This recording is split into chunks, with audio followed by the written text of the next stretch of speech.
YouTube, what's going on, man? It's your boy Xerxes coming back at you with another one. I'm pretty stoked about this one. This is a cast on crit Inquisitor. Okay, so like the cool thing about this build is that you can use a ton of different skills that you want to trigger with cast on crit. So what I'm going to do is I'm going to run a map showcase here so you can see what the build looks like, and then I'm going to show you. I think I have three different, so it's going to be 4 skills in total that I'll show you in the course of the map. That way you can kind of see how all of them play. But basically what we're doing here is we're using Cyclone to crit and then trigger a socketed spell, which is going to be Ice Spear for the first part of the map, and then I'll throw in a Frostbolt.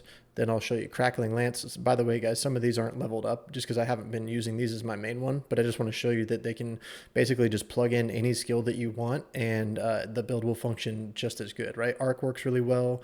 Frostbolt's really good. Crackling Lance not so good, but it looks kind of cool. So I'll show you that. So I'm just going to go into this. It's a tier 16 Dunes map.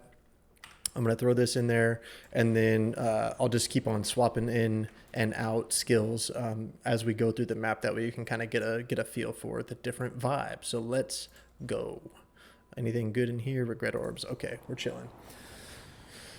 I was trying to figure out what build I wanted to play, and I played Cast on Crit Ice Spear a long time ago, and I wanted to see if it was still viable. And boy, let me tell you, this build is definitely viable. So one thing to note, every time that you go into a map, and we'll go over this later, you need to make sure that you pop your flask, because if you do not, any chaos damage that you take will kill you immediately. So we're going to pop the flask, we'll pop this Delirium Orb, and then I'll show you what the build looks like, okay? So real important, pop those flasks. And then the gameplay is basically just spin to win. It's literally just go through the map and just blow shit up. We have Frostblink to move around. Our determination just leveled back up because we corrupted it and it actually de-leveled, unfortunately. Okay, so let's do this ritual. Super fun playstyle, like really easy, not very button intensive. You literally just hold right click down and then frost blink every once in a while. So if you got bad wrists or something like that and don't want to be pushing a bunch of buttons, this might be the build for you. It's pretty fun. I love it. Okay, so this shows you what Ice Spear looks like. So let's see if we can find like a safe spot real quick, and I can pop in Frostbolt. Okay, so this is what Frostbolt looks like.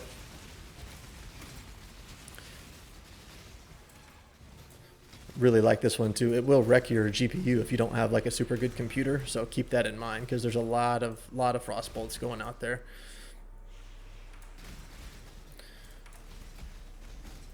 But I really like the way that this one looks too. Obviously you got to have the MTX on there. If you don't have the MTX, like what are you doing? But the good thing about this too is that like it'll clear screens and screens away because it just keeps on going and going, right? So this is what Frostbolt looks like. We'll finish this. Now I'll show you what Arc looks like.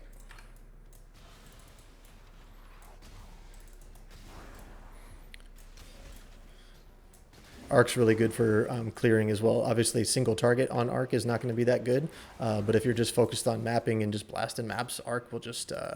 and like this has no quality on it. It's not level 20, so I'm missing one of the extra chains, but it still, as you can see, just destroys everything.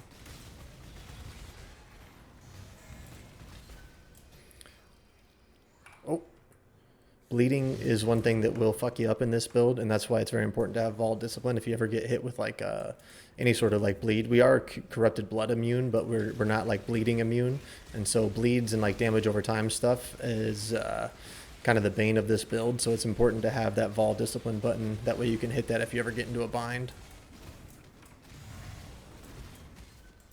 Okay, so there's that, and then Crackling Lance. I guess I could show. There might be one more ritual in here. Yeah, there is. I'll show you. I'll show you what the Crackling Lance looks like in the ritual over here. Crackling Lance is probably the worst one out of all of them, but I just think that the skill looks pretty cool. So we'll pop Crackling Lance in, not get killed by these chaos things right here.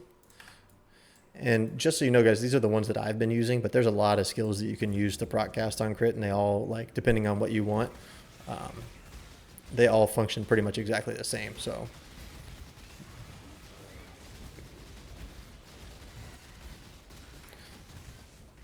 Crackling Lance just shoots out a bunch of shit all over the place. And as you can see, Crackling Lance, like I said, is like the worst in terms of like the single target, but it still gets the job done, right? So that should be pretty good for the map showcase. Let's see if we get anything from this Delirium.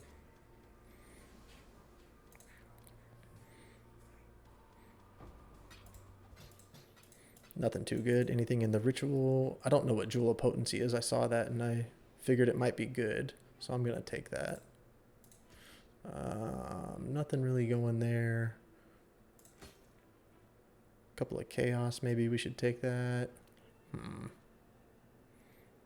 not really worried about Chaos. I'm trying to look for like the big ticket items here. Glyphic Prophecy Wand. I don't know what that is. Some of this stuff I'm just going to gamble on because it's like, fuck it, why not, you know? Glyphic Prophecy Wand could be good. We only got 1,500 left, so let's just take this random shit and we'll get out of here. Okay, cool. So map showcase done. Now, let's go over the build, okay? So like I said, this is a Inquisitor, and I don't remember. I think I leveled this as a Hierophant. Actually, I was playing a different build. So in terms of leveling, just use whatever Inquisitor leveling you want, but you probably don't want to start doing this build until you get some deeper levels, maybe like level 90 or 95, something like that, and get some gear going and stuff. But the things that we're looking for here is Righteous Providence. Okay, so this gives us crit chance per strength or int, whichever is lower. And as you can see on this build, we have 1,280 intelligence and 1,280 strength. So our crit is capped just from this node.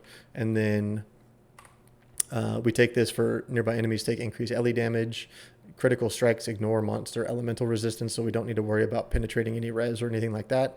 And then the big one here is Instruments of Virtue. So this gives us Battle Mage. And what this does is it gives us spell damage equal to the damage of our main hand weapon. And that will come into play here pretty soon because as you can see, we're running Energy Blade. Okay, so what this does, same as some of the other builds that I've posted, is it takes a certain percentage of your energy shield and reserves it, or not reserves it, but basically just takes it away. So as you can see, I would normally have 17,000 energy shield in this build, but since I'm using Energy Blade, that takes some of it away and gives our weapon flat lightning damage. And then this flat lightning damage is added to our spells thanks to Instruments of Virtue. So that is why we use this, okay? So in terms of the skills that we're using, or not skills, but items, we'll go over one by one. I'm going to try my best. I usually cover all the gems in like the first couple of pieces, and then like by the time I get down here, I stop talking about the gem. So I'm going to try to remember to go over every single gem and piece of gear. Okay, so we use a Crown of the Inward Eye with Purity of Elements, Discipline, Vol Discipline, like I said, got to have that, Enlighten, and Wrath. Okay. This, like I said, is Energy Blade. All you need is just any one-handed sword or weapon or something, and then you just put a hollow fossil on there to get an extra Abyss Jewel that you can put in here. This one just has like Int, ES, and Avoid Bleeding because, like I said, bleeding is kind of rough on here. These jewels are not the best, but they're just what I have for the time being. In here, we have Molten Shell and Cast when damage taken. Now, this is where like how the build really functions. So this is an Ivory Tower, and you want to get one with at least +2 to socketed proj gems. It just helps our projectiles deal more damage. So like obviously it's not benefiting from Crackling Lance, but Frostbolt does, and Ice Spear does too. By the way, if you're mapping, Ice Spear or Splitting is really good, but if you want to do like single target, just a regular Ice Spear would probably be better, I think. So what this Ivory Tower does is it gives us flat ES for every percent life that we, or not percent life, but 100 life that we have reserved. Okay, so we have 5,470 life reserved right now, so that's giving us a shit ton of energy shield. And then chaos damage is taken from mana before life, but we get around that with this coruscating elixir. So that's why I said that you need to make sure that you have your flask active all the time, because if it bypasses your energy shield, we only have 65 life. So any chaos damage that you take, it's going to kill you immediately. So very important that you have this up at all times. And then In here, we have Cyclone of Tumult. Now, one thing that's important to note with this as well is that Cyclone of Tumult gives you attack speed. So as you can see, this is my Cyclone. Right now, my attacks per second is 2.96, okay? But when we're going through maps and we get up to 6 stages, my attack speed is going to be 7.41, okay? And one thing that's important to note is with cast on crit and trigger rates and stuff, if you have that much attack speed, you're actually going to need to get some cooldown recovery rate. And so most of the builds that I saw were using a Cyclopean Coil here, but I wanted to use Cyclone of Tumult. So what I did was I got a Stygian Vise that had, I had one that was Huntered that had increased attributes, and I had another one that was Crusader that had increased cooldown recovery rate. And then I Woke Orb them together, and this is what I got. I kind of got unlucky because it filled the prefixes, and so I would have liked to have something else in there.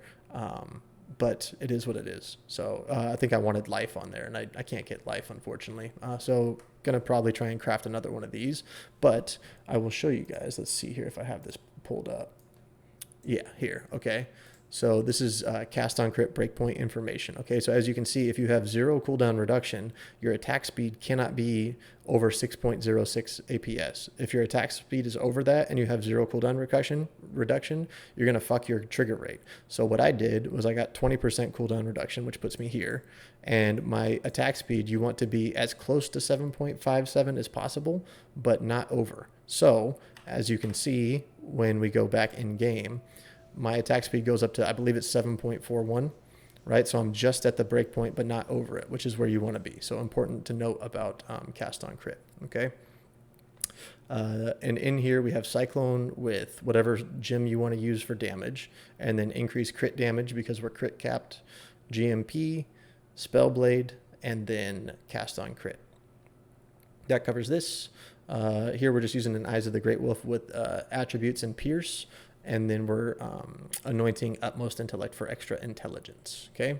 Wrath Pith over here gives us increased crit chance per life, spell damage per life, and just all good stuff in here. Try and get one with life corruption if you can get it. And then in here we're running Enhance with Frostblink and Defiance Banner, okay? That covers that. This ring I just crafted about 20 minutes ago. I used the graveyard to craft it. Pretty straightforward craft. You basically just go increased attributes, increased life, increased defense, and then scarcer on everything else. And I hit this, which is an absolute giga chad of a ring. So I figured I might as well mirror it. Since these are so cheap, I got a Calandra's Touch, and this just basically makes this ring apply to this, okay? In here, we have a Shaper's Touch with +1 socketed gems. This just gives all of our gems 1 extra level. And in here, we have Enhance with Sniper's Mark, Mark on Hit, and Energy Blade, okay? The Stygian Vise that I was talking about, that's how I crafted it as well. So just get 2 different bases, one with attributes, one with cooldown, Woke Orb them together, cross your fingers that you get something good. Ideally, like I said, you would want life on here, but everything else is good. And this one actually has increased energy shield as well, which I believe is a Crusader mod. So I think what I did was I hit the attributes and the cooldown recovery rate, and then I locked the suffixes and reforged defense in order to hit the increased energy shield. That's what I did there. And then, like I said, we have corrupted blood immunity from this one. This is kind of a shit jewel, but it's just what I had laying around in my stash. And then the last, I went over these. The last item is the Stampede. This just makes it to where our movement speed is fast while we're cycloning, because typically you would be really slow while you're cycloning. In here we have Arrogance linked with Determination, Clarity, and Precision, okay? And then the flasks, like I said, you have to have a coruscating elixir, and then resistances are very hard to come by in this build. So as you can see, without my flask up, I actually am not resistance capped. So what I did was I got a sapphire flask with armor, and then I got a topaz flask with resistances. And you want to have, ideally, you want to have increased duration on both of these. This one works too, just because our crit is capped, but this one would eventually run out if I didn't hit any enemies. So ideally you want increased duration, increased armor, increased duration, increased Ellie res. And as you can see, once we pop these, we're now at 80% all res. And this will stay like this pretty much forever, okay? And I'll go over the tech on how we make this work here in just a second. So that covers all of the gear, the gems. I went over all the gems, and the flask. Okay, so now we'll go on to the passive tree. So the tech that we're using in order to make these last forever is we have a brutal restraint. It has to be Balbala, and we get the trader keystone. So this basically gives us flask gain charges per empty slot. So that's why we have these 2 empty slots right here. So basically at the beginning of every map, we pop these and they just keep on going pretty much forever. As you can see, this one right here, like I said, might run out because I'm not critting, but they still probably will go for at least like 4 or 5 minutes on their own without ever running out, which is nice. So, and then on this one, you're looking for increased LE damage is good, proj damage is good, flash charges gained is definitely good as well. And then we have more flash charges gained here and increased life. So you can find some pretty good notables on there. Okay. Other than that, it's just pathing. You obviously want a path of like a really long path pretty much because we're using split personalities. So we have 2 split personalities that are strength and int, and each one of these jewels gives me 75 strength and 75 intelligence. It's massive. Okay. What you could do as well, I'm not sure what the prices are on these. I think they're about 10 divines. But what you could do is get one with strength and life, and then get another one with intelligence and life. And I think it could even be better, honestly. I haven't POB'd it, but if these ones are too expensive, the other ones, I'm not sure if they're any cheaper, but that's something to look into. Okay. So we basically go down here, we pick up some of this stuff, we get a Watcher's Eye. One thing to note as well that I do not have because I didn't feel like spending like 25 divines on it or something like that was there's 3 mods that you can get on here that would be good. You can get one that's extra mana as ES, like you can get one. I really think that getting the energy shield on hit is good for sustainability. And then the other one would be chaos resistance while affected by malevolence, because our chaos res is shit. So that would at least put us in the positive for chaos res. So those are the mods that you're looking for on a Watcher's Eye. Mana as extra ES, energy shield on hit by discipline, and then chaos res while affected by malevolence. Okay. Other than that, pretty standard stuff. Just travel, pick up some jewel slots along the way. Can't be stunned here, which is nice. Aura effect, strength, jewel socket here. And then we go up and get some more reservation efficiency, travel. We get pain attunement because we are obviously on low life. Some more ES and life here. Another jewel socket. This is what gives us our spell damage as leeched as energy shield. So this on top of the ES on hit makes it to where as long as we're attacking something, our ES is just constantly full, which is nice. And then I ended up rolling this one myself. It's definitely not perfect, but it is good enough for the time being. What you would ideally want here is 35% increased effect, and then like T1 on the life int and 35 effect. That would be like the best in slot large cluster jewel that you could get. And then we just get some more life and ES over here, and the tree is done. So with that, I think I covered pretty much everything. Did a map, ran a bunch of different skills, went over the items, went over the skill tree.